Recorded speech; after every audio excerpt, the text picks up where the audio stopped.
मैं कोमल 18 साल की हूँ। मैंने शादी वाले दिन देवर के साथ किया ये काम। अब हो रहा है पछतावा। मेरी शादी को ज़्यादा समय नहीं हुआ है। मैंने शादी के दिन मेरे पति के चचेरे भाई के साथ संबंध बना लिए। मुझे मेरे देवर से प्यार हो गया। मैंने उन्हें पहली बार देखते ही उनकी ओर आकर्षित होने लगी।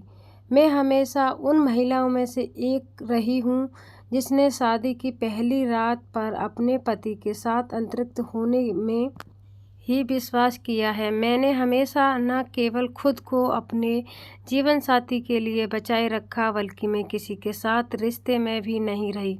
शायद ऐसा इसलिए क्योंकि मैंने आपको उस व्यक्ति को सौंपने का मज़ा कुछ अलग ही होता है जिसका आप लंबे समय से इंतज़ार करते हो। मेरे साथ भी कुछ ऐसा ही था। हालांकि मैं उन लोगों को बिल्कुल भी गलत नहीं मानती जो शादी से पहले अपने प्रेमी के साथ संबंध बनाना पसंद करते हैं, लेकिन मैं प्यार केवल अपने पति के साथ ही महसूस करना चाहती थी। लेकिन मेरी यह सोच तब बदल गई जब मुझे अपने पति से ज़्यादा उनके चचेरे भाई की तरफ शारीरिक रूप में संबंध आकर्षित महसूस हुआ। दरअसल मैं घर में मेरी शादी की बात चलने लगी थी। रिश्ता पक्का भी हुआ और बात आगे बढ़ने के लिए मेरे पति और उनका पूरा परिवार मुझसे मिलने आए। यह पहली बार था जब मैं अपने होने वाले ससुराल वालों से मिल रही थी। इस दौरान मुझे उनके चचेरे भाई की भी एक झलक देखने को मिली, जिसमें वह सब कुछ था जो मुझे अपने लाइफ पार्टनर में चाहती थी।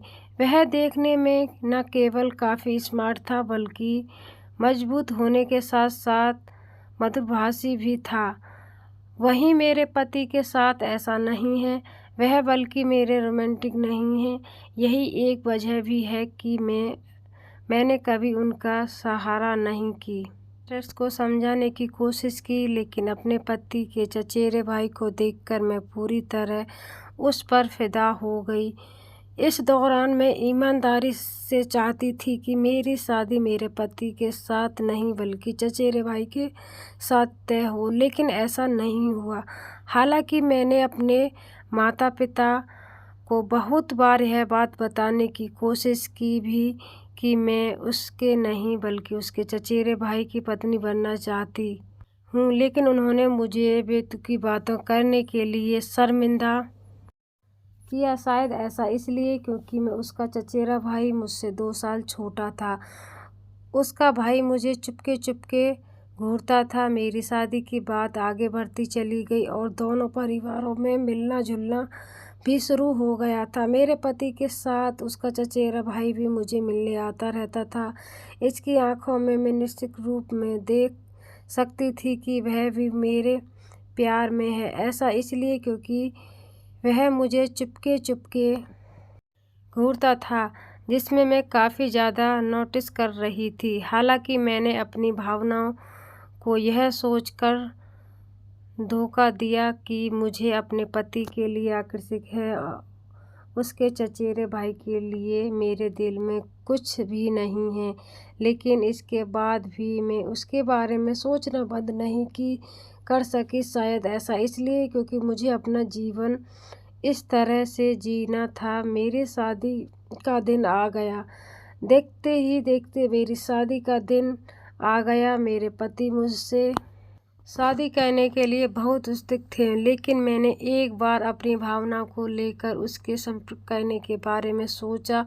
तभी मेरे माता पिता ने मुझे चेतावनी देते हुए कहा कि मेरे पति एक गर्म दिमाग वाला व्यक्ति है। अगर मैंने उसके चचेरे भाई को लेकर कोई बात की तो यह मामला पूरी तरह खराब हो जाएगा। मुझे भी शादी का उत्साह था, लेकिन उस आदमी के साथ नहीं बल्कि उसके भाई के साथ। हालांकि मुझसे उसका चचेरा भाई कितना भी अच्छा क्यों ना लगे, मुझे यह सब पीछे छोड़ना ही था।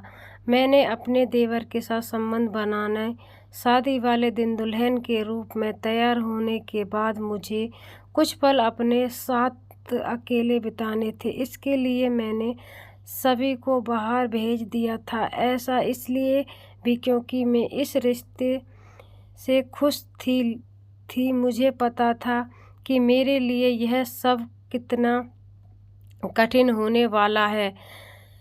तभी मेरे पति का चचेरा भाई मेरे कमरे में आ गया। वह मुझे बहुत जोश के साथ देखता रहा। तभी मैंने उसे याद दिलाया कि उसमें मेरे कमरे में नहीं होना चाहिए, लेकिन इसके बाद भी हम दोनों एक दूसरे को देखते ही रहे। तभी हमने किस किया। मुझे अपने मेकअप की परवाह नहीं थी, क्योंकि मैं उसके प्यार में पागल थी।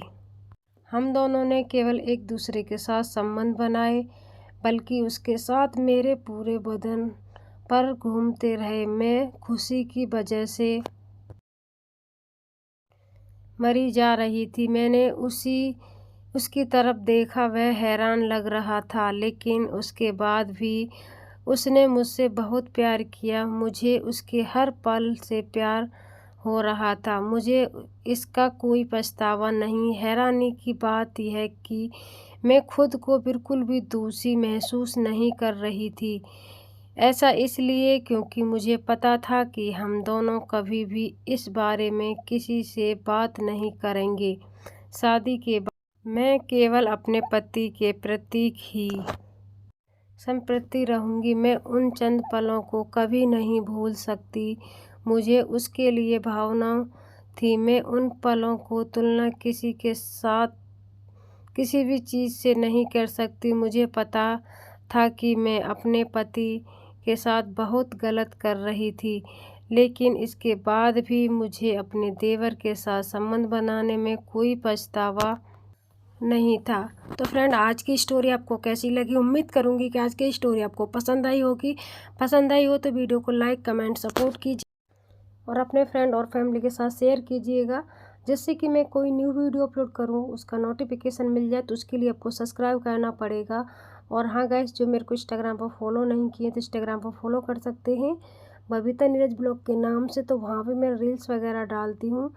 तो आज की स्टोरी आपको कैसी लगी तो राय कमेंट बॉक्स में दीजिएगा। तो ऐसी ही स्टोरी मैं आप सभी के लिए लाती रहती हूँ, तो आप इस स्टोरी को सुनिए और राय कमेंट बॉक्स में दीजिए। तो चलिए मिलते हैं एक नेक्स्ट स्टोरी में अच्छी सी स्टोरी के साथ। तो प्यार और सपोर्ट बनाए रखें। वीडियो पसंद आया हो, स्टोरी पसंद आई हो तो लाइक करना बिल्कुल भी मत भूलिएगा। तो इसी स्टोरी को हम यहीं पर एंड करते हैं। तो फिर मिलेंगे एक नेक्स्ट स्टोरी में। तब तक के लिए bye bye, take care, thank you for watching. प्यार और सपोर्ट बनाए रखें। देखते रहिए story with Babita. Bye bye guys.